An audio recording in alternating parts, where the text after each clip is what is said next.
Top secret report priority highest. Location Ouagadougou, a foreign spy is inside Burkina Faso, his name Pierre Lrand. He is pretending to be an aide. Worker mission, destroy the government. Target, President Ibrahim Traoré. This secret file was sent inside Burkina Faso's national intelligence system. Only one person read it. After reading the message, he called the most trusted man in intelligence, Colonel Dabo, head of secret operations. This spy must be removed. Catch him quietly, no noise. The people must not panic. Colonel Dabo nodded, but deep inside he was hiding a dark secret. He already knew Pierre Lrand. In fact, they had been working together for years. Pierre Lrand acted like a nice French man working with children. He smiled at hospitals. He gave free medicine. He spoke kind words, but at night he became something else. He sent secret signals. Using a fake medical laptop, he spoke with foreign agents. He had a plan not just to spy, but to help kill the president and bring down the country. Young, honest intelligence agents inside the system started watching him. They noticed something strange at night. He used special antennas. His emails were encrypted. His ID card was fake, so they set a trap at 11:23 p.m.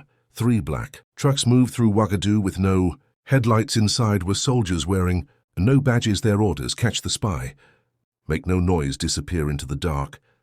They moved fast. In less than 15 minutes, they caught Pierre Lrand. He had hidden microphones, satellite phones, a list of important names inside the Burkina Faso government, and a fake passport. The mission was a success, but something didn't feel right. Colonel Dabo was not there. He sent a message: I stayed at home. President Traoré believed him for now, but at 12:14 a.m., disaster. An explosion hit the front truck of the convoy. Gunfire. Men in Burkina Faso military uniforms attacked, but their faces were covered. They were fast, professional, silent. They killed 2 drivers. Damaged the last truck. Took the spy. Pierre Lrand disappeared just like smoke. Morning comes. The president's office was silent. The Minister of Defense said maybe foreign mercenaries did it. The Minister of Internal Security said it was terrorists. President Traoré said nothing. He just looked at one empty chair, the chair of Colonel Dabo. Then something shocking happened. A young intelligence agent found a USB flash drive on the floor of the damaged truck. He took it, plugged it into a laptop. There was one video file. It showed a dark room, a hidden camera, 2 men sitting at a table, drinking tea, talking, smiling, laughing. One of them was Colonel Dabo. The other was Pierre Lrand. The time on the video: 6 hours before the arrest. The video changed everything. President Traoré watched it 3 times. He didn't speak. He didn't blink. Colonel Dabo, his most trusted officer, was a traitor. For 2 years, Dabo had been the shadow behind every major decision.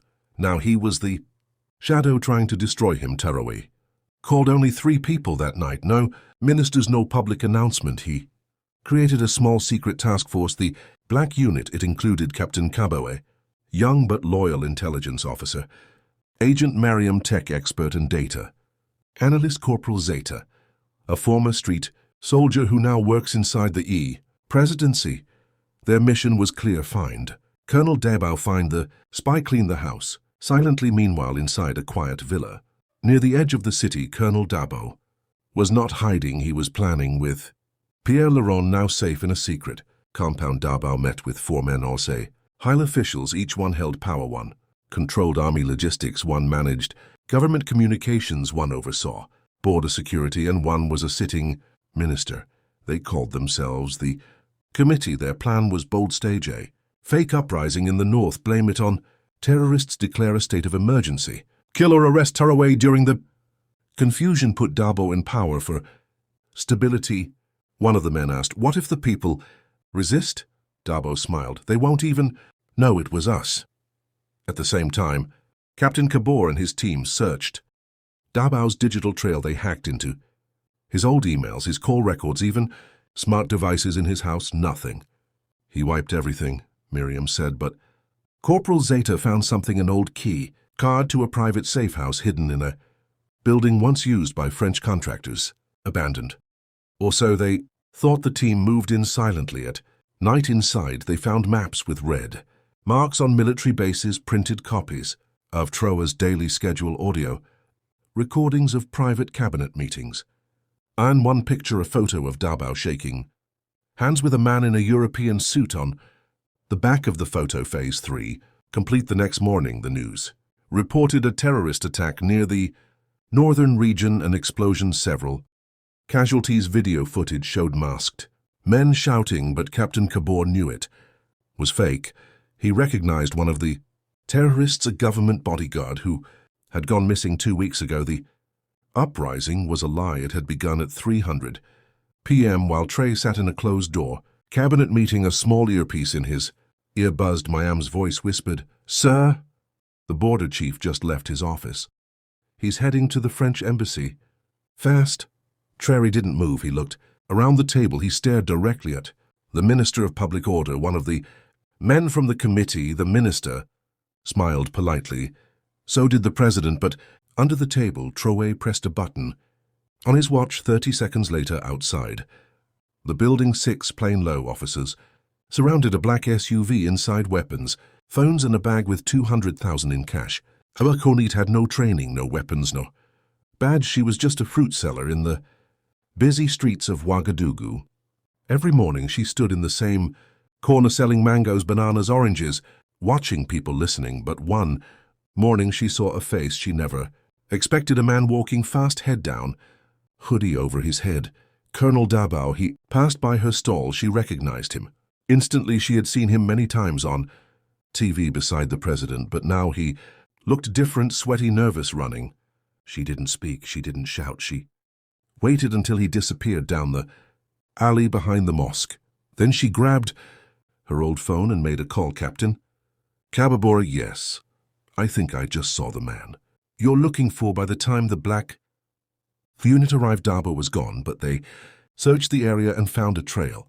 Broken bread, a burned cigarette, a receipt from a nearby pharmacy. He was still in the city. Awa didn't stop there. That evening, she returned to the alley and saw something strange. A boy, maybe 13 years old, carrying a food bag into an empty compound. She followed inside.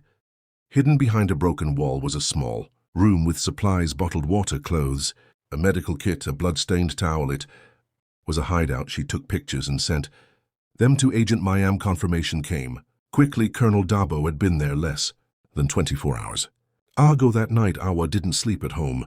She took her younger brother, Kofi, and stayed at her aunt's house at 2:19 a.m. Her phone buzzed. A text message, no name, just words: "Stop talking, stop looking. This is your only warning." The next morning, her fruit stall was burned to the ground. No one saw who did it. No one said a word, and worse, Kofi was missing. Away ran to the nearest police station. No help. She called Captain Kabore directly. She told him everything. The threats, the fire, the missing boy. Kabore was silent for a moment. Then he said, "You're no longer just a witness. You're now part of the mission." They moved Awa to a safe house, but she refused to rest. She asked for a recorder. She sat in front of the camera and told the full story, how she saw Dabo, what she followed, what she found. Captain Kabore sent the video to an underground news channel online. Within 2 hours, it went viral in the streets. People started talking not about the terrorist attack in the north, not about the fake headlines, but about the woman who stood up, the woman who followed a ghost, the woman who lost her home and her brother. And somewhere in the dark, watching that same video, was Colonel Dabo. His eyes narrowed. He picked up a phone